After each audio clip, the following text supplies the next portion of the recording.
स्वागत है दोस्तों आपका 10 टॉप 10 के एक और मज़ेदार वीडियो में।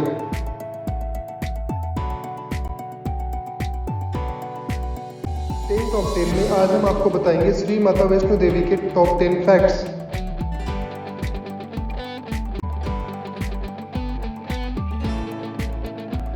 पहला फैक्ट। ऐसा माना जाता है कि माता वैष्णो देवी, जिन्हें त्रिकुटा के नाम से भी जाना जाता था, ने रावण के खिलाफ भगवान राम की जीत के लिए प्रार्थना करने के लिए नवरात्र का पालन किया था।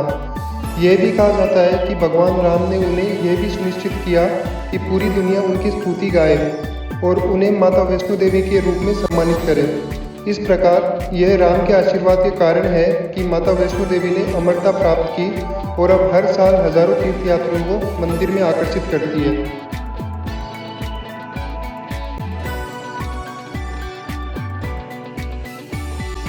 दूसरा फैक्ट। भैरवनाथ, जिन्होंने माता वैष्णो देवी का पीछा किया और उनसे शादी करने के लिए कहा, वास्तव में गोरखनाथ द्वारा भेजे गए थे, जो कि एक महायोगी थे। गोरखनाथ को भगवान राम और वैष्णवी के बीच बातचीत का दर्शन हुआ। वैष्णवी के बारे में अधिक जानने की जिज्ञासा के कारण महायोगी ने अपने प्रमुख शिष्य को देवी के बारे में जानकारी एकत्र करने के लिए भेजा।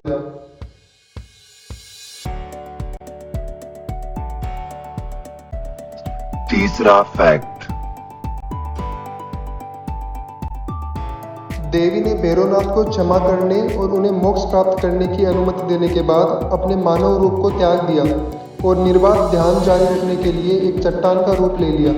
इसलिए माता वैष्णो देवी अपने भक्तों को 5.5 फीट ऊंची चट्टान के रूप में दर्शन देती है, जिसमें शीर्ष पर 3 पिंड या सिर होते हैं। जिस गुफा में उन्होंने खुद को बदला वह अब वैष्णो देवी का पवित्र मंदिर है और पिंड गर्भगृह का निर्माण करते हैं।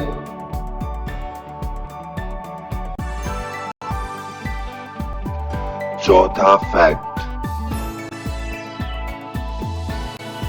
माता वैष्णो देवी मंदिर की स्थापना के लिए कई किंवदंतियां हैं।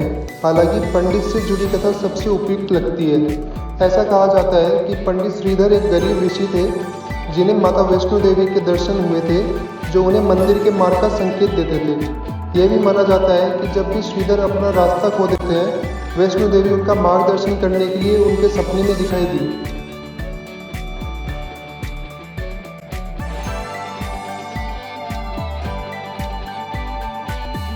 पांचवा फैक्ट।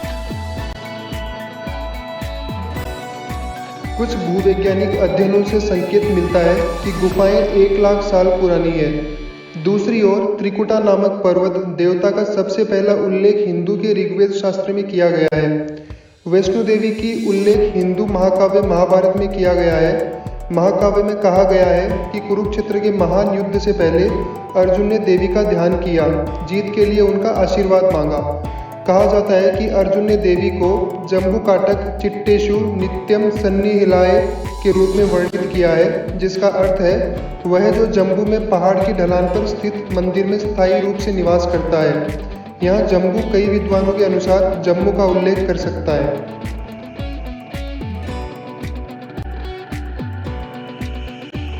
छठा फैक्ट।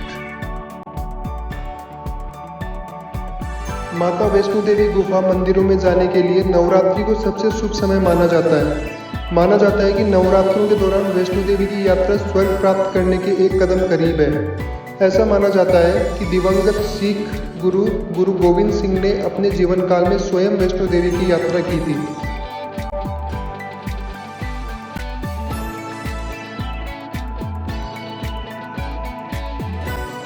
सातवां फैक्ट।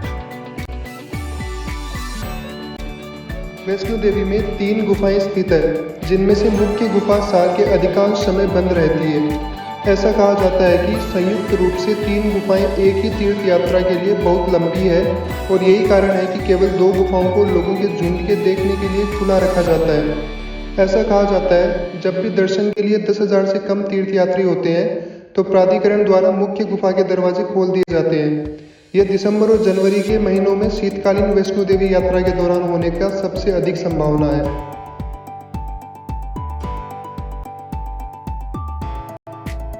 आठवां फैक्ट। माता वैष्णो देवी मंदिर में प्राचीन गुफा बहुत महत्व रखती है। ऐसा माना जाता है कि यह गुफा भैरवनाथ के शरीर को संरक्षित करती है, जिसे देवी ने अपने त्रिशूल के साथ मार डाला था।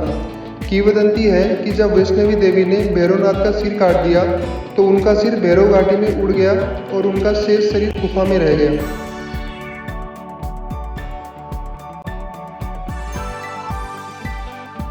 नौवां फैक्ट।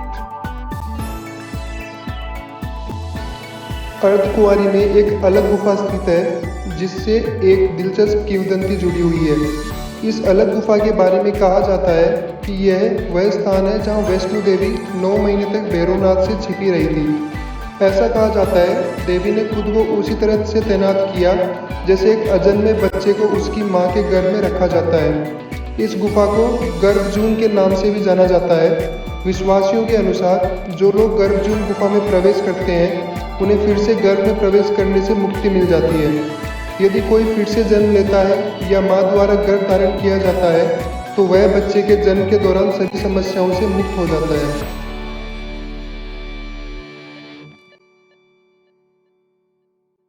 दसवां फैक्ट। कहा जाता है कि गुफा से होकर गंगा की एक धारा बहती है। भक्त मंदिर जाने से पहले इस पानी से खुद को धोते हैं।